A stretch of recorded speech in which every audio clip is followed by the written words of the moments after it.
Hamas गैर मुसल्लह ना हुई तो 59 ममालिक उससे निपटेंगे। अमरीकी सदर की इजरायली वजीर आज़म से फ्लोरिडा में मुलाकात के बाद गुफ्तगू। कहा हमास को गैर मुसल्लह करने की जिम्मेदारी 59 ममालिक ने ली। गजा मंसूबे का दूसरा मरहला जल्द शुरू होने की उम्मीद है। गजा की तामीर नौ जल्द शुरू हो जाएगी। निस्फ आबादी मौका मिलने पर गजा छोड़ देगी। सर्वे करने वालों ने बताया कि गजा के शहरी जगह छोड़ना चाहते हैं। हिजबुल्लाह गैर मुसल्लह ना हुई तो देखेंगे क्या होता है। अगर मैं अमरीकी सदर और नेतन्याहू इस्राएली वजीर आज़म ना होते तो इसराइल खत्म हो जाता। यकीनी बनाऊंगा इसराइल और शाम में कोई तनाज़ा ना हो।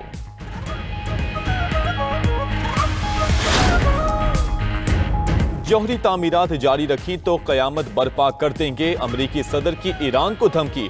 डोनाल्ड ट्रंप ने कहा ईरान फिर जौहरी तंसीबात तामीर करने की कोशिश कर रहा है। ईरान ने जौहरी तामीरात जारी रखी तो उन पर फौरी हमलों की हिमायत करेंगे। ईरान की प्रोग्राम दोबारा तामीर किया तो उसे गिराना होगा। ईरान के जौहरी प्रोग्राम को तबाह कर दिया था। ईरान पर हमला करके अपने बमबार तैयारों का ईंधन जाया नहीं करना चाहते। ईरान ने दोबारा जौहरी प्रोग्राम शुरू किया तो मशरिक़ वुस्ता में अमन कायम नहीं होगा।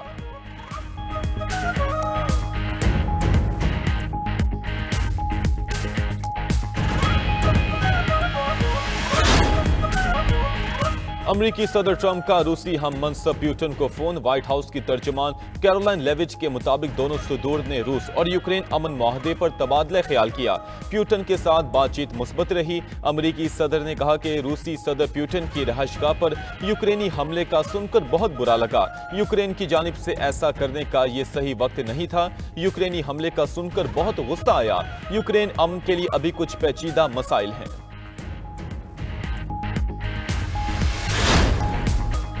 शहीद मेजर अदील जमान की नमाज जनाजा पेशावर गैरिजन में अदा। फील्ड मार्शल सैयद आसिम मुनीर की नमाज जनाजा में शिरकत। वफाकी वजीर दाखिला, कोर कमांडर पेशावर और दीगर अस्करी और सिविल अफसरान भी शरीक हुए। ISPR के मुताबिक फील्ड मार्शल का मेजर अदील जमान शहीद की अजीम कुर्बानी को खराज अकीदत पेश। कहा कि पाक फौज के शहदा कौम का फख्र हैं। शहदा की कुर्बानियों को हमेशा याद रखा जाएगा। फील्ड मार्शल की शहीद के दर्जात की बुलंदी और वर्सा के लिए सब्र जमील की दुआ। मेजर अदील जमान ने जिला बाजोड़ के इलाके खार में दहशतगर्दों से लड़ते हुए जाम शहादत नोश किया। मेजर अदील जमान ने फ्रंट से फौजी जवानों को लीड किया। सिक्योरिटी फोर्सेस के ऑपरेशन में 5 भारतीय हिमायत याफ्ता खवारिज जहन्नुम वासिल। सदर मुमलिकत आसिफ अली जरदारी और वजीर आजम शहबाज शरीफ का शहीद मेजर अदील जमान को खराज अकीदत। पैगामात में कहा कि दहशतगर्दों के खिलाफ पूरी कौम अपनी अफवाज के साथ है। मुल्क को हर किस्म की दहशतगर्दी से पाक करेंगे।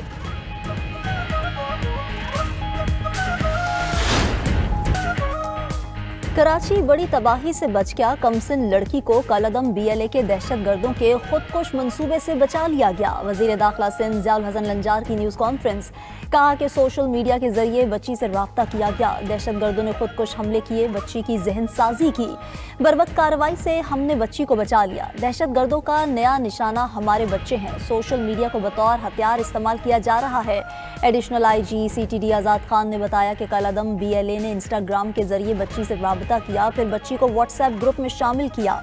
बच्ची को शुरू में नफरत अंगेज मवाद दिया गया। दहशतगर्दों ने बच्ची को कहा कि आपसे बड़ा काम लेना है, फिर जहन साजी करके उसे रियासत मुखालिफ बनाया गया। बच्ची वालिदा से छुपकर मोबाइल इस्तेमाल करती रही। बच्ची को खुदकुश बमबार बनने से बचा लिया। कम उम्री की वजह से हम बच्ची को मुल्जिम नहीं समझते। वज़ीर आला खैबर पख्तूनख्वा की दौरा पंजाब में सूबाई हुकूमत के रवैये की मजम्मत। सूबाई काबीना के इजलास से खिताब में सुहेल आफरीदी ने कहा कि दौरे में पंजाब हुकूमत ने गैर जमहूरी रवैया इख्तियार किया। खैबर पख्तूनख्वा काबीना के अरकान को तशद्दुद का निशाना बनाया गया। पंजाब पुलिस ने मोटरवे पर रेस्ट एरियाज बंद करवाए। मिज़ार इकबाल पर हाजिरी के दौरान लाइट्स बंद थीं। वज़ीर आला खैबर पख्तूनख्वा ने वज़ीर आला पंजाब मरियम नवाज को एहतजाजी खत भी लिख दिया। खत में मौक़िफ़ इख्तियार किया कि मेरे दौरे पंजाब के बाद मुनज़्ज़म सोशल मीडिया मुहिम चलाई गई।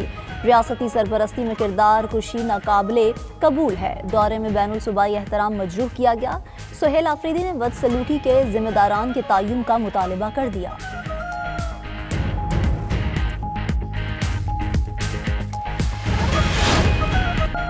रूस ने यूक्रेन पर प्यूटन की सरकारी रिहाइशगाह पर हमले का इल्ज़ाम लगा दिया। रूसी वज़ीर ख़ारजा सरगई लावरोव का कहना है कि यूक्रेन ने रूसी सदर की रिहाइशगाह पर 91 ड्रोन से हमले किए। यूक्रेन के तमाम ड्रोन्स को तबाह कर दिया गया। दूसरी तरफ यूक्रेनी सदर ज़ेलेंस्की ने प्यूटन की रिहाइशगाह पर हमले के इल्ज़ाम को मुस्तरद कर दिया। कहा कि रूस कीव में यूक्रेनी पार्लियामेंट पर हमले की तैयारी कर रहा है।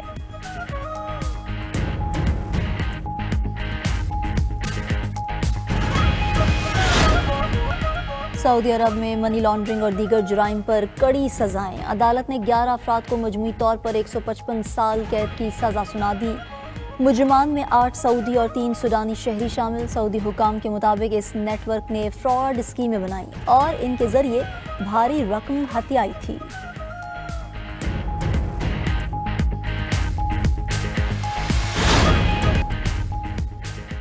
तर्जुमान अल-क़िसाम ब्रिगेड अबू उबैदा शहीद। हमास की तस्दीक, इसराइली फ़ौज ने अगस्त में अबू उबैदा पर हमले की वीडियो जारी की थी।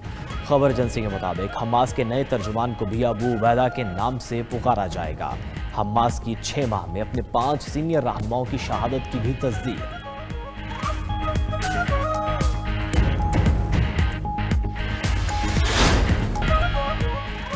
अमरीकी सदर डोनाल्ड ट्रंप का यूक्रेन जंगबंदी मुआहदे के करीब पहुंचने का दावा। यूक्रेनी सदर ज़ेलेंस्की से मुलाकात के बाद कहा कि 1 या 2 निकात पर इतफाक होना बाकी है।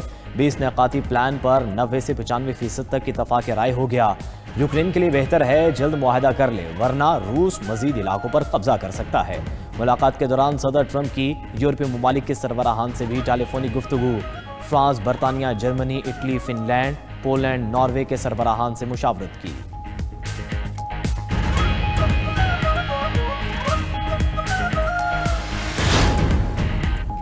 यूक्रेनी सदर ज़ेलेंस्की ने ट्रंप से 50 साल की सिक्योरिटी गारंटी मांग ली। सदर ज़ेलेंस्की ने कहा कि मौजूदा मुआहिदों में 15 साल की सिक्योरिटी जमानतें शामिल हैं। यूक्रेन अमेरिका से 30 से 50 साल तक के लिए तवीलुल मुद्दती सिक्योरिटी जमानतें चाहता है। अमेरिकी सदर ट्रंप ने तजवीज़ पर गौर की, यकीन दहानी कराई।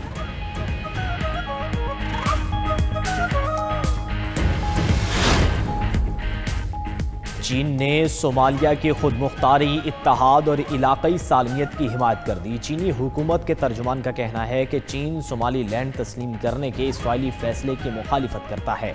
बीजिंग सोमालिया की इलाक़ाई वहदत और इस्तेहकाम का हामी है। चीन ने सोमालिया की इलाक़ाई सालमियत को नाकाबिले तकसीम करार दिया है। चीन की ताइवान पर मुमकिना हमले के लिए मशकों में ड्रोन मदरशिप्स और जदीद रोबोट्स की नुमाइश। दूसरी तरफ ताइवान ने भी जवाब में फौजी मशकें शुरू कर दी।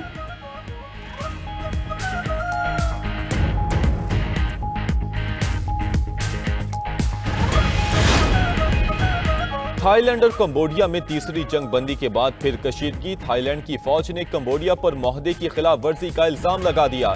थाई फौज ने कहा कि कंबोडिया की जानिब से 250 से ज्यादा ड्रोन्स थाई फजाई हदूद में देखे गए। वजीर खारजा कंबोडिया ने मौक़िफ़ अपनाया कि सरहद पर ड्रोन्स की परवाह सिर्फ छोटा सा मसला है। दोनों ममालिक के दरमियान जुम्मे के रोज जंग बंदी मुआहदे पर दस्तखत हुए थे।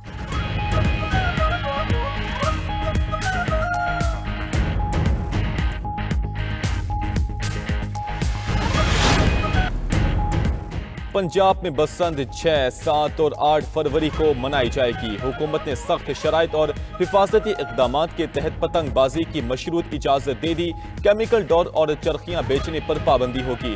डोर सिर्फ पिन्ना की शक्ल में फरोख्त की जाएगी। पतंग और डोर मैन्युफैक्चरर्स की रजिस्ट्रेशन के लिए ई-बज़ और ऑनलाइन पोर्टल फाल। पतंगबाजी का सामान फरोख्त के लिए 1 ता 8 फरवरी का वक्त मुकर्रर।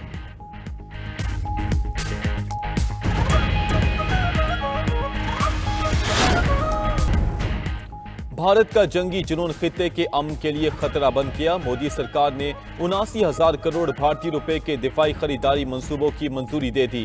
भारतीय हुकाम के मुताबिक रकम से भारतीय फौज के लिए जदीद ड्रोन शिकन निजाम खरीदा जाएगा। रडार्स, गोला बारूद और तवील फासले तक मार करने वाले रॉकेट भी हासिल किए जाएंगे।